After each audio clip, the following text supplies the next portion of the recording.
Hey guys, it's your girl Dr. J with my mental health and wellness tip.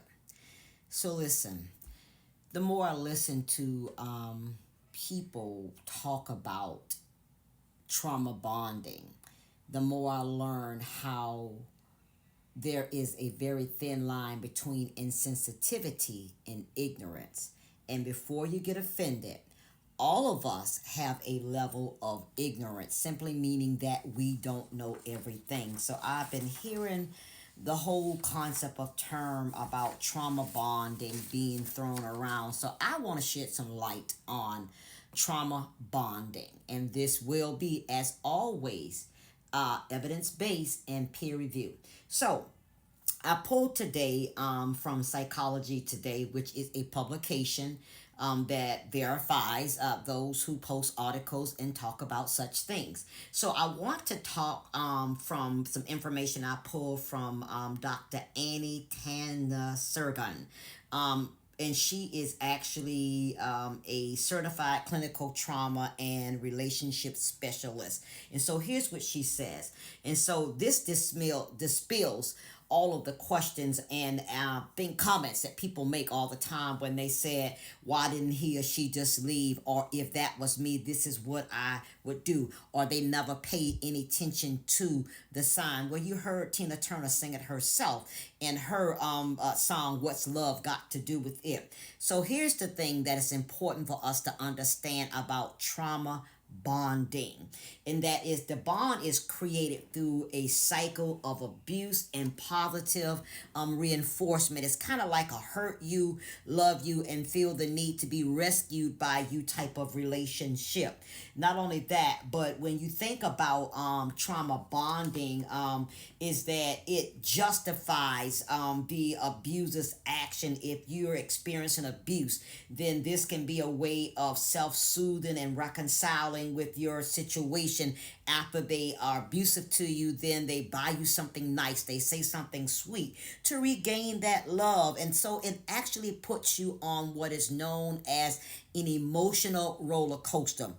The thing that is very important that we must understand about trauma, it is best explained through one of my favorite authors. This book is entitled The Body Keeps the Score: The Brain, Mind, and Body and the Healing of Trauma. And so what Dr. Bessel van der says, he says right here in black and white that trauma, it affects the entire human organism.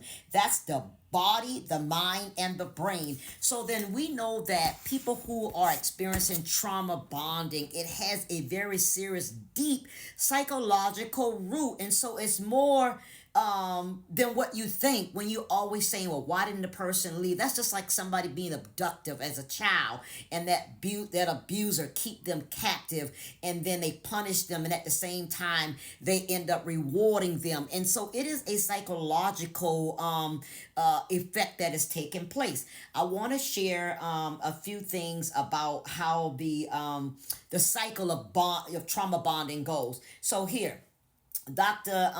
Tana Surgan says this. She said, first it starts with tension building. During the first stage, there is tension, there's anger, there's stress. Then there's the second. It is called the incident of violence or harm. This is when the incident of violence occurred. It becomes physical, but right after that, it becomes the reassuring, the buying of gifts, the making you feel, warmth, or even the intimate part. Then there is the reconciliation, after the abuse has been taking place, then the arguments, that is, and then there's a compromise, of buying nice gifts, something that makes you think that this person really loves you. Not only that, she goes on to say that in the trauma bond, as the person experienced abuse, they also experience a dopamine release. That's the neurotransmitter in the brain that, it feels, grateful or happy that moment of trauma have subsided, and so that's when the manipulation comes in, and then there is the calm piece. After the storm, finally there's the calm stage. While this stage is one where the abusive relationship is essentially in neutral mode, but it does not stay there, because in time more trauma, more chaos will occur. And so then again, that explains this emotional roller coaster that someone might be in, who is caught up in a traumatic relationship and feel like they cannot get out. This should give us a better understanding of where these relationships start and why they are so tough to leave, rather than people always claiming that this person should have left or I would have done that. But when you understand the connection of the psychological effect of trauma bonding, then you'll understand the difficulty of it. But it's always rewarding when that person finds the strength to leave that type of relationship. Listen, I want to reference you. If you have Netflix, there is, I'm sorry, BET Plus. The Kimber, what's her name? Kimber Smith story.